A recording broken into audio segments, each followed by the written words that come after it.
Nos acompaña Lili Joana Castillo Vargas, ella es araucana, médico desde hace más de 13 años, graduada en la Universidad de los Andes, epidemióloga de la Universidad Autónoma de Bucaramanga y ginecóloga graduada de la Universidad de los Andes en Mérida, Venezuela. Lili Joana Castillo, bienvenida al Aire Noticias, buenos días, ¿cómo te va? Buenos días, un placer de estar aquí con ustedes.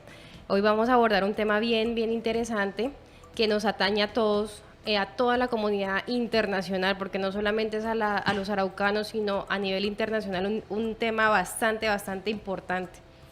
Bueno, ¿cómo podríamos definir, ¿no? Para iniciar de forma pedagógica y con a nuestra audiencia sobre lo que es la planificación familiar?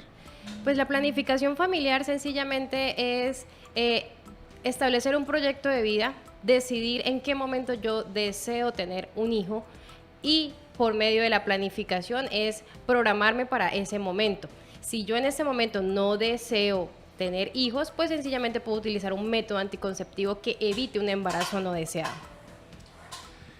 Lili, desde tu óptica, ¿no? Como profesional, ¿crees que aquí en nuestro departamento de Arauca estamos planificando cómo tener nuestra familia? No, desafortunadamente a nivel internacional y sobre todo en los países en vías de desarrollo, incluyendo el nuestro que está en ese ítem, podemos decir que el acceso a la planificación familiar es un poco complejo. Tenemos aproximadamente el 20% de nuestras adolescentes que no están planificando aún cuando tienen vida sexual activa, lo que conlleva tener embarazos no deseados. Entonces, a pesar de que las EPS a nivel nacional hacen énfasis en todo lo que tiene que ver con planificación, los adolescentes conocen de planificación familiar, los adultos conocen de planificación familiar, la mayoría de gente no acude a consultar y a iniciar su método anticonceptivo. ¿Cuáles serían esas consecuencias, ¿no? De no planificar adecuadamente? Bueno, entendiendo de lo que tú mencionabas, pero esto, ¿hay consecuencias a corto o largo plazo? Pues el hecho de no planificar es un embarazo no deseado, que puede terminar en una interrupción voluntaria del embarazo, que ya está avalada por la Corte Constitucional. Sin embargo, el hecho de aceptar un embarazo aun cuando no lo planeé, pues tiene sus consecuencias a nivel emocional para la mamá gestante, también para el feto, porque inicialmente no era un feto deseado. Y esto afecta su estabilidad emocional a largo plazo. Entonces, esas son las consecuencias, en yo no ordenar mi vida y tener claro cuántos hijos quiero tener y cómo los voy a tener y en qué momento los voy a tener. Entonces, de eso se trata planificar, de hacer un paréntesis y decir, bueno, este es mi proyecto de vida, yo quiero 2 hijos, quiero 3 hijos, no quiero hijos porque he tenido muchas pacientes que me dicen, yo no quiero tener hijos.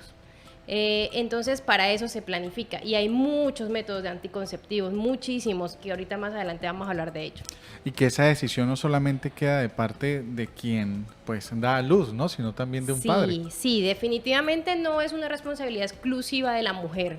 Aquí el hombre también tiene que tomar la vocería, porque el hombre tiene a sus manos uno de los métodos anticonceptivos más sencillos de usar, que es el preservativo. Entonces, pues no es decisión exclusivamente de la mujer, sino la pareja, el hombre tiene que también tomar las riendas de esto. Esa planificación familiar, bueno, uno bien pudiera decir, solamente decir sí o no o cuántos hijos tener, pero más allá de eso hay toda una, bueno, llamémoslo así, misma planificación, incluso en términos presupuestales, de que verdaderamente como padres tengamos la forma de mantener a nuestros hijos. Es que ese es el punto. O sea, uno cuando tiene un proyecto de vida, uno tiene que pensar, voy a tener 4 hijos, pero realmente tengo la capacidad económica, tengo el tiempo, tengo la disponibilidad para poder brindarle a esa nueva vida un bienestar físico, social, económico. Esa es la pregunta que nos debemos hacer. Por eso es tan importante la planificación. En mi caso personal, yo dije, yo quiero una sola hija. Y tengo una sola hija. Bueno, nos acompaña aquí en Al Aire Noticias una profesional quien conoce a fondo sobre este tema de la planificación familiar, Lili Joana Castillo, médico y epidemióloga. Bueno, algunas preguntas, ¿no?, que nos surgen frente a este tema, Lili, es sobre si no se planificó, si la pareja tuvo relaciones sexuales, ¿cuál sería ese método apropiado para evitar un embarazo?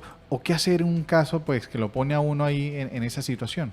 Tenemos a nuestra disposición la píldora de emergencia. La píldora de emergencia se debe tomar en las primeras 72 horas posterior a tener la relación sexual sin protección. Tiene una efectividad, dependiendo de la hora en que se tome, bastante alta. Si se toma dentro de las primeras 12 horas, la efectividad es alrededor del 98%. En la medida que va pasando el tiempo, la efectividad va disminuyendo. Entonces, si yo soy consciente que no me cuidé, no utilicé preservativo, no utilicé ningún método anticonceptivo, casi que inmediatamente termino la relación sexual, ir a una droguería, comprar el medicamento, que es la pastilla de emergencia, inmediatamente me lo tomo. Okay. Bueno, y sobre esos casos puntuales de embarazos no deseados, Lili, normalmente dentro de qué rango de edades se estarían registrando. Los embarazos no deseados, eso nosotros estamos acogidos a la sentencia C-55, donde hablaba que a partir de la semana, desde el momento de la concepción hasta la semana 24, está despenalizado en nuestro país. A partir de la semana 24 hasta el final de la gestación va a depender de la causal a la cual se acoja la paciente. Está enmarcado dentro de 3 causales: salud mental, malformaciones fetales o que ponga en peligro la vida de la paciente o pacientes con abuso sexual o alguna de estas cosas. Pero antes de las 24 semanas la paciente puede acudir a cualquiera de sus EPS a solicitar interrupción voluntaria del embarazo o en su defecto al Hospital San Vicente acá en Arauca. Bueno, ya nos adelantamos un poco sobre esos métodos de planificación familiar, pues quisiéramos que desglosáramos porque hay un gran número de métodos para precisamente planificar y que no son tomados en cuenta a veces o el desconocimiento de muchos hogares. Por eso, obviamente, a través de nuestro programa, nuestra emisión, nuestra responsabilidad también para ser formadores, ¿no?, de una sociedad mejor y de que se adquiera ese conocimiento. Hablemos, Lili, sobre esos métodos de planificación familiar. Bueno, vamos a empezar hablando la píldora. La píldora anticonceptiva es uno de los métodos más usados, en vista que ha reportado bastante efectividad. ¿Qué es la ventaja de la píldora y qué es las desventajas? La ventaja es que garantiza anticoncepción durante el tiempo en que se tome, es totalmente reversible. Eso quiere decir que en el momento en que la paciente suspenda el tratamiento, pues puede concebir. ¿Qué es la desventaja? Que amerita que la paciente sea muy juiciosa en la toma de los medicamentos. Porque si yo establezco que empecé el medicamento a las 7 de la mañana, en teoría deberíamos tomárnoslo todos los días a las 7 de la mañana. Es importante aclarar que escoger el método anticonceptivo va a depender de varios factores. O sea, no todas las pacientes son candidatas a tomar pastillas anticonceptivas, no todas las pacientes son candidatas a inyectables mensuales. Eso va a depender de un examen físico que hace el médico, de también lo que desee la paciente también se tiene en cuenta, y si es un método a corto o a largo plazo. Pero en teoría o en términos generales, las píldoras anticonceptivas tenemos de 2 tipos. Una que se inicia el primer día de la menstruación y se toma por 21 días, así como hay otra que se toma por 28 días consecutivos. Pero eso se lo va a explicar el médico a mayor profundidad. Ese es uno de los métodos. Hay un temor, o no sé si es una información o desinformación, acerca de que la pastilla anticonceptiva genera aumento de peso en la mujer. Lo que pasa es que eso es un gran temor en todas las mujeres, y no solamente es con la pastilla, es con el implante subdérmico, es con el inyectable, pero yo siempre le digo a mis pacientes, hay que probar el método, porque tengo pacientes que el implante las adelgaza como tengo pacientes que el implante las engorda.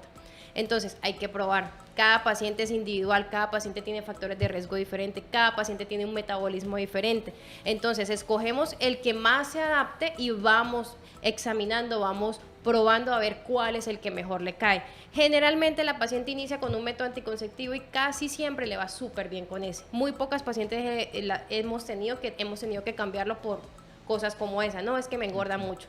pero eso es muy individual y cada médico lo va a ir evaluando con cada paciente. Bueno, pasemos entonces al siguiente método. Ajá, el siguiente método, ya hablamos de la píldora, el siguiente vamos a hablar del implante subdérmico. El implante subdérmico es el que se coloca en el brazo, es la famosa pila que la llaman comúnmente las personas. Hay de dos tipos, uno de 3 años, otro de 5 años, eso dependiendo de la barrita que se coloca. Si es una sola barrita son 3 años, si son 2 barritas son 5 años. ¿Qué es la gran ventaja de este método anticonceptivo? Que es un método permanente.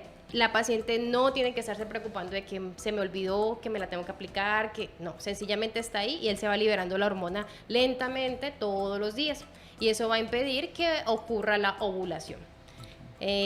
Otro método anticonceptivo son los inyectables, también muy usados en nuestra sociedad. Tenemos inyectables mensuales, todos los meses la paciente se tiene que inyectar el primer día de la menstruación. Y el trimestral, que es cada 3 meses. Y el trimestral es muy indicado en pacientes que están lactando por evitar aquel paso de hormona al bebé cuando están lactando. Otro método anticonceptivo es la T de cobre, que es un anticonceptivo endouterino que se coloca también allí dentro del útero y va a garantizar que ocurra la fecundación. Hay de dos tipos, está la T de cobre y está el que es hormonal. Ambos excelentes para aquellas pacientes que no quieren tener un suministro continuo de hormonas o que están contraindicados tratamientos hormonales. Por lo menos hay pacientes que tienen esa contraindicación, no pueden utilizar hormonas por alguna condición médica. La T de cobre sería ideal para ellas, por ejemplo. Bueno, veo que al referirte a estos métodos te diriges puntualmente a la paciente, ¿no? Y en este caso, los hombres también tienen una responsabilidad. Por ¿Existen supuesto. métodos para ellos también? Claro, para los hombres tenemos el preservativo y tenemos la vasectomía, que es el método definitivo. Asimismo, la mujer también tiene un método de esterilización definitivo, que es el famoso Pomeroy. Y el Pomeroy no es que se llame Pomeroy, sino esa es la técnica quirúrgica. En realidad es una esterilización que nosotros hacemos. El Pomeroy es una de las tantas técnicas que nosotros podemos usar al hacer una esterilización quirúrgica. Pero en el hombre, desafortunadamente, solamente hay dos, que es el preservativo y la vasectomía. Está en estudio actualmente el uso de algunos parches, pero eso todavía no está aprobado por la OMS, así que pues todavía no están avalados en Colombia ni en ningún lugar del país, en ningún lugar del mundo.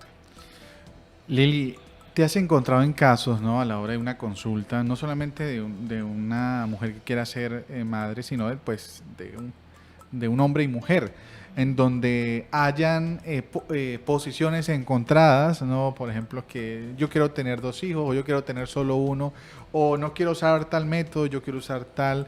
¿Ahí te has encontrado con ciertas situaciones así? Sí, sobre todo en pacientes que, por ejemplo, van a una cesárea, tienen 2 hijos y uno les recomienda, mira, hazte la esterilización, hazte el Pomeroy. La situación está compleja y uno las trata en cierta manera de explicar y persuadir para que escojan un método definitivo. No, pero es que mi pareja no quiere, mi pareja quiere otro hijo. Entonces pues ya queda a decisión de la pareja, a decisión de ellas. Nosotros somos solamente informadores y facilitadores, más no debemos interferir en la decisión de la paciente. Eso lo decide cada quien. Bueno, una pregunta en particular y es sobre, no sé si se ha dado el caso, es si cómo se puede planificar un embarazo, por ejemplo, ya en una mujer que su reloj biológico ha pasado la edad normal, ¿no? O estándar para concebir. ¿Se has encontrado casos así? Sí. Pues para que una paciente pueda quedar embarazada, inicialmente tiene que mantener sus periodos menstruales regulares. Si la paciente ya entró en menopausia, es muy complicado que ella logre un embarazo de manera espontánea. Ya ahí tocaría recurrir a métodos de fertilización y otros que ya son de estudios más avanzados. Pero sí hemos tenido pacientes, de hecho yo a mis pacientes de 45 años embarazadas les digo, es que tú podías salir embarazada a pesar de que ya tienes 45 años, pero todavía ves menstruación. Entonces es un gran mito que se tiene, que la paciente, no, que porque ya tengo 40 años yo no puedo salir embarazada. Mientras haya menstruación, puede haber embarazo. Perfecto. Bueno, Lili, agradecerte por acompañarnos. ¿Algunas recomendaciones finales o un mensaje final que quieras dejar a nuestra audiencia a través de Al Aire Noticias? Pues mi recomendación es que consulten, que siempre se asesoren de algún método anticonceptivo, que si en el momento no desean embarazo, lo mejor es planificar.